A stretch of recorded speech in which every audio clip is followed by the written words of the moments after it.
péché. Que rien ne te trouble dans ton cœur. Oublie tout ce que tu as comme situation actuellement. Et mets ta pensée sur la parole. La parole libère lorsqu'on le met en. Mais Dieu a choisi les choses folles du monde pour confondre les sages. Dieu a choisi les choses folles du monde pour confondre les fortes. Et Dieu a choisi les choses viles du monde et celles qu'on méprise.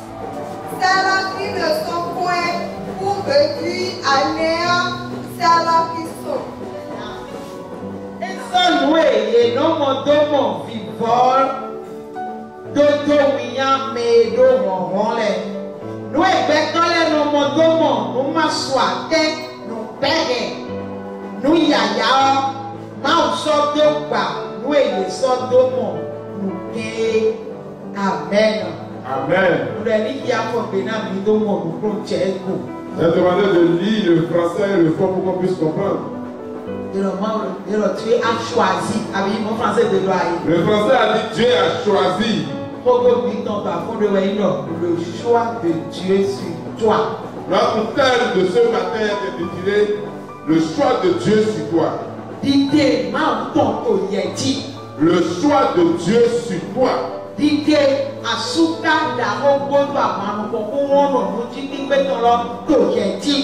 Le choix du commandant, le grand chef, le suprême sur ta vie. Ce qui n'est pas important. Lis le français. Nous voyons des choses viles. Des choses faibles. Ce qui est faible. Ce qui n'a pas d'importance. C'est ça, il a pris pour on lit les intellectuels et les connaisseurs. C'est toi Dieu a choisi dans ta famille. Toi, le ciel, la poussière. C'est toi Dieu a choisi. Là où tu es.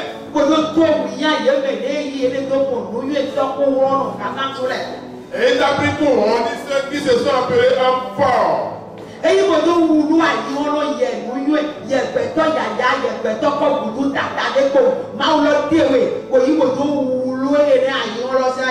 Toi, une poussière, Dieu t'a choisi pour troubler la pensée de ce monde. Ce n'est pas que la poussière était là comme ça et là il a pris.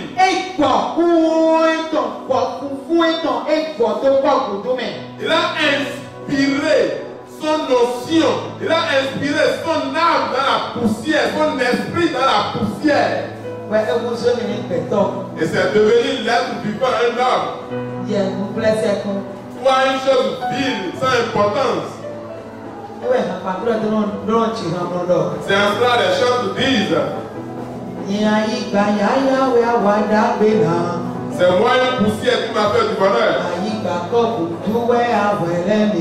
Moi qui suis une poussière qui m'a sauvé.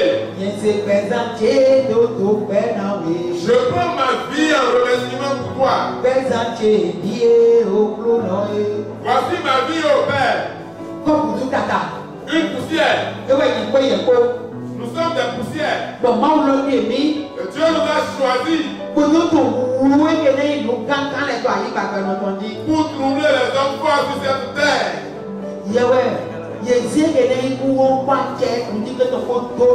C'est en toi on a mis sa puissance et sa grandeur. Et si tu te trouves dans une position inadéquate, tu commences par t'affoler.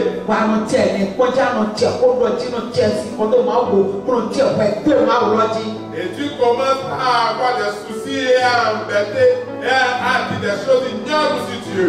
Nous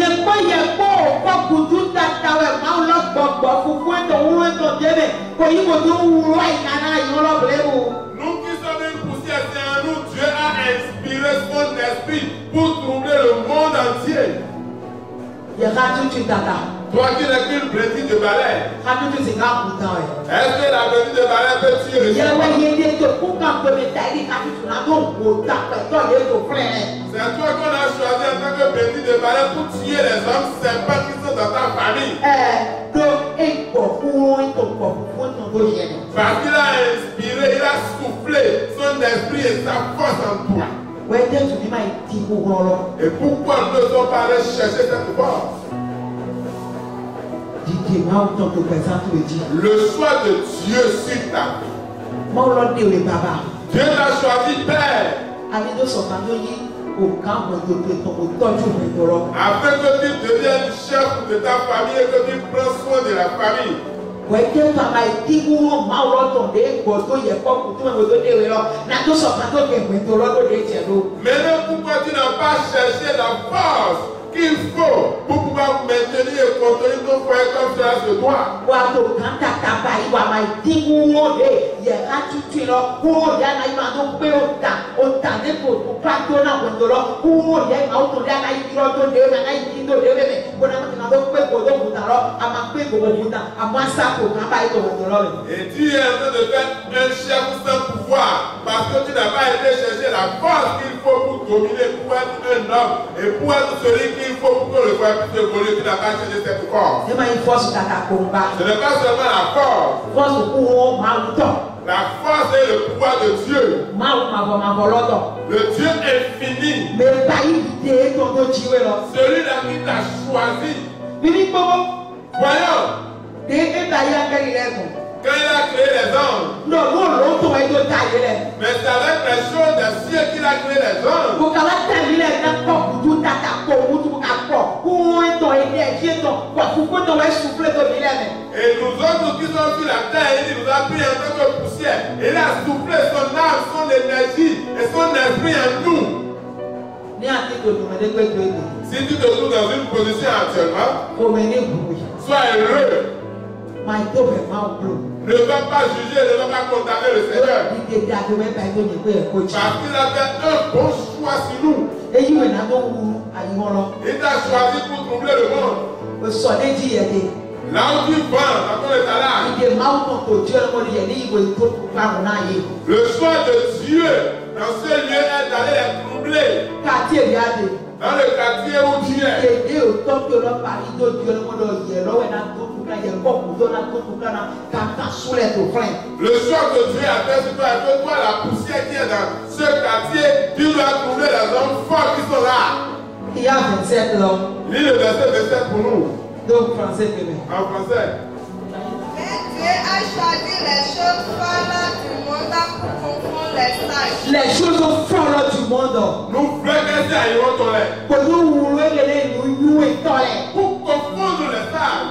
Yẹ lọ́pọ̀ yẹn kó wẹ̀ yí lù fọ́tọ̀ lù tàkà àyẹ̀wò yẹn náà. C'est nous qui sommes les choses faibles de ce monde. Bàbá wọn kà sí ẹni pẹ̀lú wúlò lélẹ̀ ìlú yú ìtọ́ lélẹ̀ tóbi lẹ̀. Et Dieu nous a choisis pour confondre les intellectuels et les sages qui Wọ́n sont là. abayíwọ̀ ìdíwọ́ máa wú tó ẹni lọ. Et tu n'as pas cherché cette force de Dieu. Abayíwọ̀ ìdíwọ́ ìdíwọ́ lọ Seigneur. Tu n'étais pas adonné pour dire au boulot. Fais descendre ta puissance sur moi.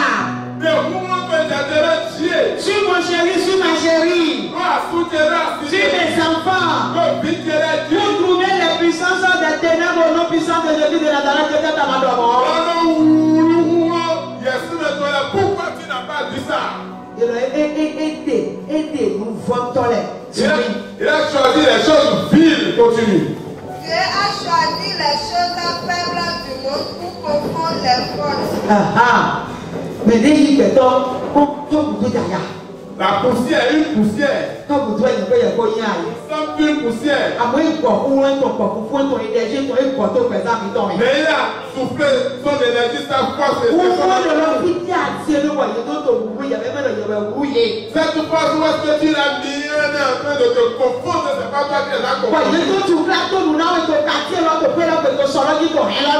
sont en train de te confondre dans le quartier, dans la maison et dans la famille. Et toi-même tu demeures dans la peur.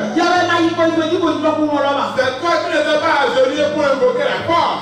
des bails de d'appeler de tuer, ton quartier là, à nous sommes à nous rouler, nous nous réveiller, nous nous étendre, et puis Kakachu, et puis Roulono, il y a l'homme qui a dit nous rouler. Il a choisi quoi la poussière pour troubler, pour confondre ceux qui s'appellent homme fort, je suis fort, je suis ci. C'est eux qui a choisi pour les confondre. Pendant qu'on y est allé là, Et elle attendait ta fille. donc on roule, pendant qu'il y avait des guerres là, Elle là. attendait la porte qui a essoufflé un Mais peu. il y a un tour pour notre corps, mais les corps, encore. Tous ceux qu'on va troubler, qu'on va confondre, à qui on va mettre la peur dans la famille, dans le quartier, on aura la paix à cause de toi.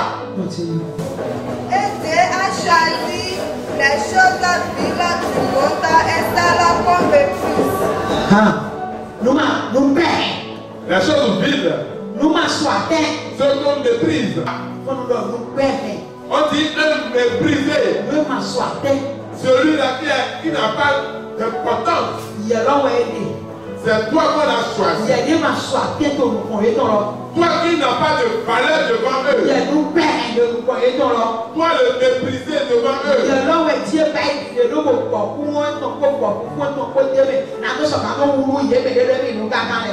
C'est toi qui l'as crié, il a choisi, il a soufflé son âme et sa force en toi pour confondre les forts. Qui t'a dit nous Et où est-ce que tu as déposé cette quoi force? m'a dit Et tu n'as pas été le chercher. to talk to again. C'est ton père. E ma yi to wo no de si awo. C'est parce qu'il est un fort. To wo ne ma na kwa kwa za pe so awo. Parce que cet enfant n'a pas moulé ta vie.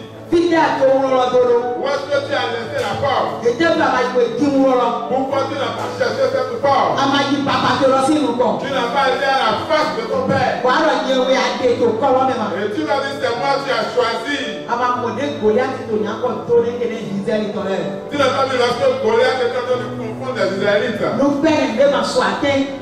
Les méprisés, les sans valeur. Me ma so aten me be ni pata me fo to le ko me nu e do ni ma David dai. Qui est-ce qu'on a pris pour détruire Goliath? Ko le bi ba Goliath Qui dai. est-ce qu'on avait pris pour détruire Goliath? C'est méprisé. Mais C'est monsieur sans valeur. Me nu e. C'est qui? Me nu e bi ba Goliath. Qui a détruit Goliath? C'est David. Me nu David lo yi dai. Mais David était qui? David ne to ne gbe to me bo. Na ko to ko to àwọn pa ne ne to si se lu de la ete lo. David qui était dans le désert et son grand-père le giflait quand il écoutait l'annonce. E to le mo ni me ni na pego. Ro ko la ti no fo lo to. Apui de to ma mi to mo de. Ni me ne pego, me ne se si na pego ko na pe ke bi lo. E mi na ki ma wo lo to si. David to si se yo po fu pe bi ba ma da afọ point. Ko me no play mo do mo de. E na ma to no e te do e de. Et Goliath était en train de se vanter. Et David écoutait demander à son frère, qu'est-ce qu'il dit? Na we don lo de po so pe de ko mo. Son frère a dit, oublie ce qu'il est en train de dire. Kaka David na to si alo mo de na be de. Na we don ka na de lo. So na be fun. Jusqu'à David va se prononcer pour dire, je vais le faire. Ce grand-père a sifflé, c'est toi. Torí grand frère lọ ẹ máa gbé ẹjọ́ náà de David lọ́wọ́ ìyèdè kónádó wúlú kò ní àkìlẹ tó kú káká ní kò kọ́ lọ́mẹ. Parce que le grand-père ne savait pas que David a été trié et choisi pour confondre ce Goliath qui est dans le quartier. Goliath etɔ mɛlɛ ma sɔ kàn tɔ rɛ.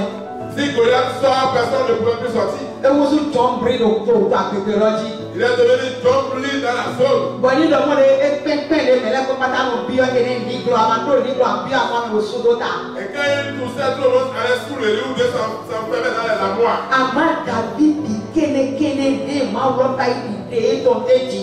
Mais David, la poussière sans valeur que Dieu a choisi, Nu pɛ lɔ. se mépriser, Ne ma sɔ atɛ ma sɔnu de. il n'a pas d'importance ni de valeur. Ewɔ lɔwɛ kúrò máa tún ní tẹ́lẹ̀ lọ kó wa lọ nítorí ewɔ lọ sùn eze pé kàkó lọ nyẹwẹ ìmẹ̀dìdè ní sọ̀kàdó wúlú títò mẹ̀yìn àkàlẹ̀ tó tó fi. C'est lui que la force et la puissance de Dieu a été parce qu'il s'est engagé pour confondre les méchants qui étaient là. Kúrò ní yèzé tó yẹ̀wò tó dé rẹ̀ lọ. La force qu'on a mis en toi pour te choisir, Títí àti ìwọ̀n lọ bí. où est-ce que tu as mis cette force? Títí àwọn àkóràn lọ. Qu'est-ce qui s'est arrivé? Qu'est-ce qui s'est passé avec cette force? Títí àti ìwọ̀n lọ tó wà. Qu'est-ce que tu as fait avec cette force? Títí àwọn tó àwọn ìwé tí wọ́n lọ tó máa ń fi èdè. Pourquoi tu n'as pas cherché cette force de ton Dieu? Bọ̀ àjọ wọn lọ tó ti wà ń sùn fún kàkà bọ̀jẹ̀mẹ̀ náà wúye wá tó yẹ wúlò. Et tu as laissé la force de devenir quelque chose sans valeur. Et toi qui dois confondre, on te confond. Òfin ni wà lẹ́nu àlọ́ tó kọ́ nípa. blessé jamais. Qu'est-ce qui a détruit cette force en toi? Et c'est ça, mais le temps de se nous comme bien. Pourquoi tu n'es pas allé à la porte de Dieu pour demander la porte? Non, vous non, tu Tu as dit, mon père, es. Et vous non, tu es venu. descends ta force en moi. Tu as béni. Parce que tu m'as choisi. Mando vous me yeux alors, nous étoilés. Pour confondre les sages. Mando vous me yeux et le me cacaré. Pour confondre les hommes forts. Tu es bon, tu es venu. Descends ta force en moi. Va avoir le dogo. Et tu as croisé les bras. On y a mon doux, pas vider les Et cours. quand tu remarques quelque chose, Yibi. tu es content d'assemblée. Maman. Tu dis non. Maman. Maman. On fait des noms d'oti. Il y a. On fait des noms d'oti. Et nous nous voilà. Maté fort. Maté voyons dans mon maman. Maté car on peut que Maman nous ne le va pas parler. Et sans nous, on dit le monde est avec les support. Et ils crient comme s'ils étaient nombreux. Ni David dit même on t'a connaît dina iko. Si David avait fait ça, c'est pour elle allait tomber. Ni David dit même on dina c'est au t'a connaît dit ton haut. Car le vidéo le quoi avec que tu as manué. Et l'heure à laquelle ton enfant rentre à la maison, tu ne connais pas. Quand il y a une autre une sentinelle. Pour toi, la femme sentinelle du foyer. Son là où il y a au camp. C'est l'homme qui est le chef On a entendu ben là. pour surveiller la famille. Ben là on a Pour la famille. et il voit il voit il a entendu ben là. Quand il va chercher, il amène, on va prendre pour On a la fait famille. ça donc on a entendu ben là. Et on va te confier ça pour prendre la famille. Et il père il a entendu ben là, on a entendu ben là. Et ce qu'on a remis pour prendre soin de la famille, tu n'as pas pris pour le faire. Bon, il y aura pas côté caca bon frère non comme il y a des deux cadets mais que l'on va avec. Et ils n'ont pas trouvé jusqu'à les enfants sortent et ils reviennent quand ils peuvent. Il y avait des yétés, la sentinelle pour tout le temps. Toi qui as été choisi pour être sentinelle de ton Il y foyer, a non. quoi pas? Qui a ce courant des yétés to yeme ye quoi to yeme lodo. Où est-ce que tu as mis la force qu'on a soufflé en toi? Bon, il est si personne wa kusu des pépé. Et la vie des enfants est devenue n'importe quoi. Amanyo kande ne fiso no godo. Tu ne connais pas l'heure à laquelle le jeune homme entre, Amanyo kande ne finyo no godo. ni l'heure à laquelle la jeune fille entre. Atomo do takabo no nyina kambio kota to do bo nyina kere to ti to holo. Tu as laissé cette chose jusqu'à les mauvaises choses sont entrées dans ta maison. Et les mauvaises choses ne font que sortir aussi. Amanyo pere no finyo lo mo godo. Tu ne connais pas le jour, l'heure à laquelle il est tombé, elle est tombée Wa enceinte. ai bo ise to taka. Et tu es allé le livrer gratuitement. Amanyo be fiso no to bo na me fi aso me fi de do. Tu ne connais pas le moment où ton enfant est allé enceinter un élève. Ye ayi gba ya wa da pe na. C'est moi la poussière qui a fait du Ayi bien. gba ko kudu me wa mere mi gan. Moi une poussière tu m'as sauvé. Ese présenter dodo pe na we. Je prends ma vie et je te remercie. Présenter die okru no e. Voici ma vie, Père. Dapere wa na nye ko ye ko ko kudu ayi gba ya lo. Le- Tewe bi to to wa na ma o. Le bienfait qu'on nous a fait, nous qui sommes une poussière, qu'est-ce qu'on a pris pour faire pour Dieu? Ye na yo okru ye okru no ton. C'est toi qui m'as appelé l'épée du Seigneur. Ko no okru no te ku ro te te be présenter de bi Seigneur, tu descends la face dans ma vie. na me ni to wulu ti to me ya kale to le to te présenter ton. Afin qu'on trouble les plans de l'ennemi aux alentours de nos vies. Ọ̀tàlẹ́ tó ẹ̀mí náà ikú kan lọ́mọ ìpẹ́tọ́ ọ̀tàlẹ́ tó fún ẹ̀kọ́ tó yà tó náà mẹ́lẹ́bọ̀ yìí sẹ́yìn tó fún Il y ẹ̀. a les hommes serpents qui sont pleins dans la famille et Dieu t'a choisi, t'a amené dans cette famille. Yẹ̀wò ẹbí wa yẹ ká tútù yìí. Toi, le président de Balais, Bọ̀kúrò máa ń tọ̀ ní ìgbọ̀ tó yẹ mẹ́lọ́ náà wà lọ́pọ̀ máa tó kò ọ̀tàlẹ́ tó yẹ nípe. et la force de Dieu va t'aider pour tuer les serpents dans ta famille. Néto kàtí néto pépè kó yẹ kó néto lẹ́tọ́ tẹ̀ pẹ̀sán pé tó sọ̀rọ̀ jílẹ̀. Qui sont dans le quartier, dans ta maison et aux alentours de ta vie.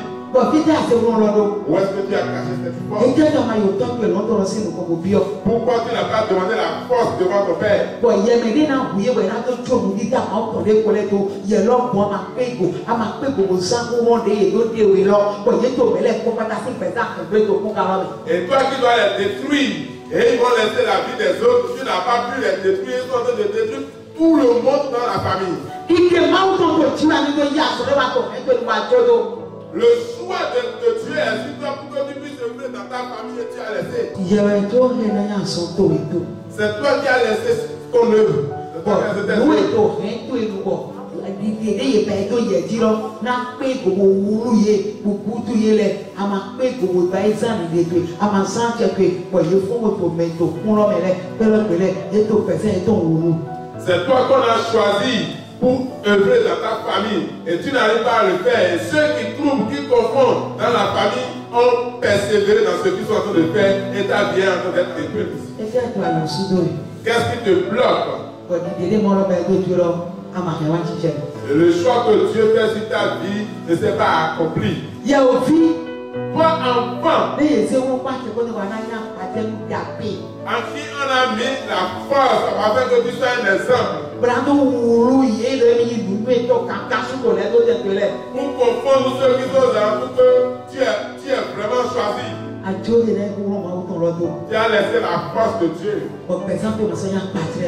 Et ta vie n'est plus un exemple. Comme celui que Dieu a choisi. Que le Seigneur ce que nous devons comprendre de nous les chrétiens, nous ne comprenons pas, c'est dans le secret. Et que les anges ont été créés par les choses des cieux. Et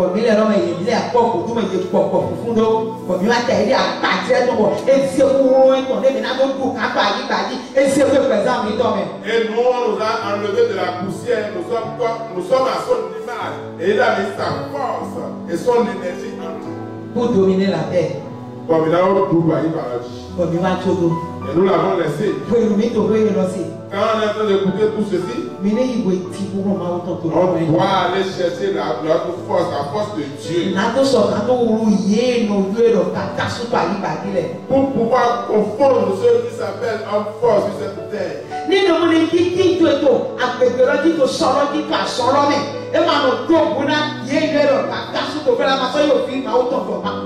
Si ton existence, là où tu vas vendre dans ton atelier, là où tu as mis ta boutique dans tes entreprises, ne fais pas peur à ceux qui sont là, ça veut dire que tu n'as plus l'esprit de Dieu, encore tu n'es plus l'enfant de Dieu. Même si tu as des diplômes, et ton existence, ta présence, ne confonds pas ceux qui s'appellent homme fort, là où tu es actuellement. Ça veut dire que tu n'es pas véritablement enfant de Dieu. Même si ton fonds de commerce est égal au milliard. Et ta descente devant ton étalage ne fait pas peur à ceux qui sont là. Tu n'es pas encore véritablement enfant de Dieu. Ils seront là à chier et à lâcher sur ta tête. Pourquoi ça serait ainsi? Tu n'es pas allé devant la face du Seigneur pour eux. Parce que nous tous on a pris quelque chose pour transformer nos vies. Et nous sommes encore sur nos pieds. Il est important d'aller renouveler ou de rechercher la force de Dieu. Le choix de Dieu sur ta vie. La force qu'on a mis en toi pour te choisir, où est-ce que tu l'as déposé?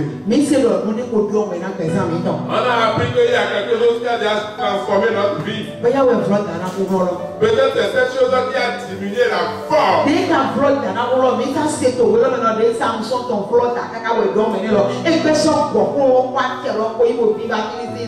Mais quand ça a devenu la force qu'on a mis en nous, on a appris que comme Samson avait transformé sa propre vie, il a demandé la force qu'on lui a donnée et il a tué tous les Philistins.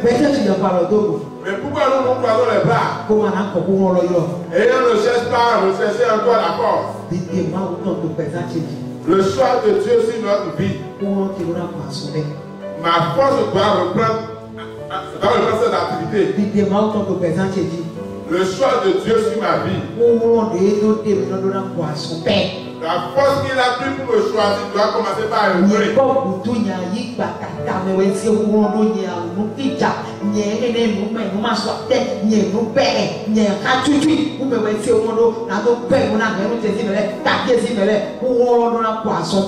Moi, la poussière, le vernis de balai, le déchet, la vie déchirée, lorsqu'on valeur, c'est un moyen de déposer la force pour confondre les sages. Cette force doit reprendre cette activité. La force est en nous. Mais il y a une chose qui a transformé cette force ou bien qui a diminué sa valeur. Nous avons encore la chance, la grâce que cette chose ne nous a pas encore tué. De la manière dont il avait eu à tuer le jeune prophète. jeune prophète, nous étions maintenant peut-être leur voix à nous pleurer. Parce que ce jeune prophète, ce qui a transformé sa vie, l'a tué en même temps. Mais les sous-ministres, ils ont dit Samson. Nous-mêmes, on est devenus désobéissants, désobéissants comme Samson. Quand nous disons maintenant, personne ne peut flotte dans un roi qui parle, quand l'homme flotte dans l'homme pour l'homme pour son bien. Et ce qui a transformé notre vie a dilué la force de Dieu ou bien l'a anéanti totalement en nous. Et maintenant, qu'est-ce qui nous empêche de rappeler encore cette force? Koto tèmi d'ailleurs mène na dọ̀tún fẹ̀ntò lọ sí wọ́n mẹ̀ na tètè tó kàtí lọ mẹ̀ na tètè tó àsọ̀wé lọ mẹ̀ na dọ̀bọ̀ yìí lánà lóyún kàkà sọ na tó wù lọ etí ẹgbẹ́ ọmọ náà ikọ̀ kún wọn lọ yìí. C'est toi qui vas te tenir sur tes pieds. Et tu vas prier ce matin. Tu vas prier comme celui qui ne va plus jamais prier. C'est toi qui vas te tenir debout. Et prier sauvagement. Jusqu'à ce que tu aies retrouvé sa voix pour détruire les Philistins, il a prié.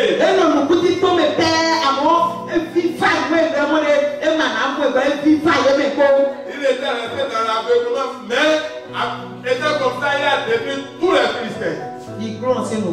Par la face du Seigneur. Seigneur, c'est moi qui ai choisi. Depuis ma famille. Pour comprendre les hommes forts. Qu'est-ce qui a anéanti cette force en moi? Est-ce que c'est à cause de mes péchés? Est-ce que c'est parce que je suis en train de passer devant encore pour chercher les choses? C'est ça ta force et ton autorité. Et retourne-moi ma force. Que ta force et ton autorité me rendent visite. C'est ça ta force et ton autorité dans ma vie. Au nom de Jésus-Christ, cette force que tu as pris pour me choisir, que ça revient, que ça commence à œuvrer à nouveau. Par la force du Seigneur, prie au nom de Jésus-Christ. Seigneur, descends ta force en moi.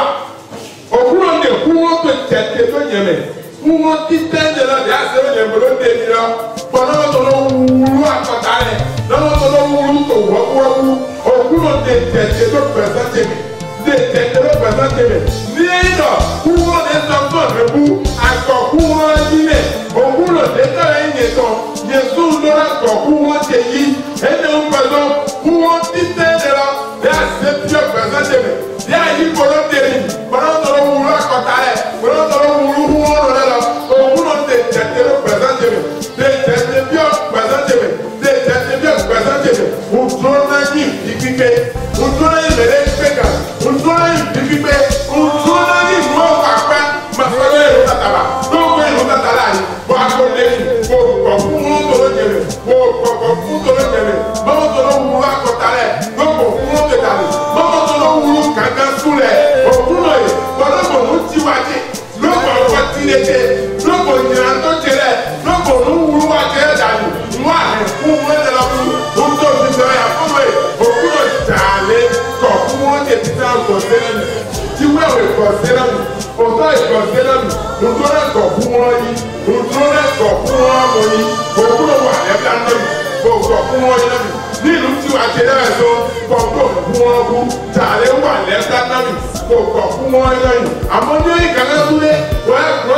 Whatever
C'est nous que tu as choisi.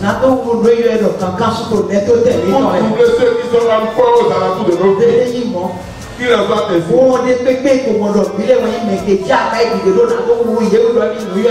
N'importe quelle chose qui a vécu, c'est nous que tu as choisi. Et a commencé par nous empêcher d'utiliser cette force. Et a commencé par renverser du sable dans notre farine. C'est la force de ton autorité pour les détruire de nos vies. Au nom puissant de Jésus de Nazareth, renouvelle nos vies. Transforme nos vies en de bonnes choses. Au nom puissant de Jésus de Nazareth, quand tu es en train de transformer nos vies,